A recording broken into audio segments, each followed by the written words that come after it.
தரங்கட்ட கூட்டத்தை விஜய் உருவாக்கியிருக்காரு அப்படின்னு எடுத்துக்காட்டு நாம் தமிழர் கட்சி உயிராக நேசிக்கக்கூடிய அந்த கொடியை கழட்டி அதை காலில் போட்டு மிதிச்சு அதை தூக்கி போறாங்க. இது ஒரு வன்ம அரசியல்.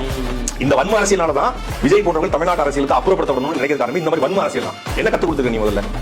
கூட்டத்துக்கு வரும்போது ஒழுக்கமா வரணும், கூட்டத்துக்கு வரும்போது பெண்கள் இடிச்சு வரக்கூடாது, கூட்டத்துக்கு வரும்போது ஓடக்கூடாது, கூட்டத்துக்கு வரும்போது ஒழுக்கமா நிற்கணும், மது அருந்தக்கூடாது, புகை பிடிக்கக்கூடாது, போதைப் பொருளை பயன்படுத்தக்கூடாது, எந்த விதமான அடிப்படையுமே கற்றுக் கொடுக்காம நீ என்னைய பாரு, எனக்காக ஓட்டு போடு, நான் வந்து திமுக வீழ்த்த போறேன், நான் வந்து மாற்றத்தை உதவி பண்ண போறேன், தன்னை மட்டும் பேசி நான் உனக்காக இழந்து வரேன், உனக்காக வழி தாங்கி வரேன், வேதனை தாங்கி வரேன். முதல்ல ஒரு அரசியல்வாதிங்கிறவன் மக்களுக்கு வந்து ஒழுக்கத்தை கற்றுக் கொடுக்கணும். மக்களுக்கு வந்து அரசியல் என்னன்னு சொல்லி கொடுக்கணும். அவன் அரசியல் படுத்தப்பட மாட்டான். அவன் அரசியல் படுத்தப்பட்டிருந்தா அவன் மத்த கட்சிக்காரனை மதிப்பான். ஒரு சக மனிதனை வந்து மதிக்க தெரியாத ஒருத்தன் அவன் எந்த கட்சியில இருந்தானே நம்ம அரசியல் விமர்சனம் வைக்கிறது வேற. ஆனா ஒரு மாற்று கட்சியை, இன்னொரு கட்சியை, பொது வழிக்கு அரசியல் வந்துருக்கிற எல்லாரையும் முதல்ல மதிக்கணும்.